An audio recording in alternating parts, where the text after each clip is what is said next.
इस वीडियो को पूरा देखिएगा, बहुत ही मज़ा आने वाला है, क्योंकि इन लोगों ने मौत को चैलेंज किया है कि हम मौत से नहीं डरते हैं बल्कि मौत हमसे डरती है। लेकिन कुछ ही देर में देखिए कि इन लोगों के साथ क्या होता है, फिर ये लोग क्या कहते हैं, देखिए। मैं नहीं डरता, मौत डरती है मुझसे। मौत में इतना दम नहीं कि मुझे यहाँ से कूदने से रोक सके। चलो भाई चलो आगे चलो। हाँ भाई साहब, चल रहे थोड़ा जल्दबाजी। हर हर चलाइए फॉरवर्ड।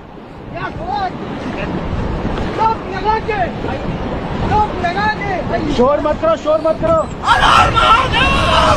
बॉडी मूव करो भैया, बॉडी मूव भाई, बॉडी।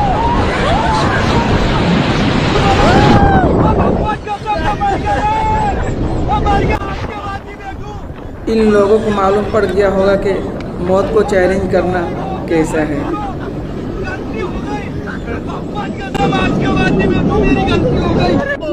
मुझे कैसे भी करके निकाल मेरे भाई, मैं फंस गया हूँ यहाँ।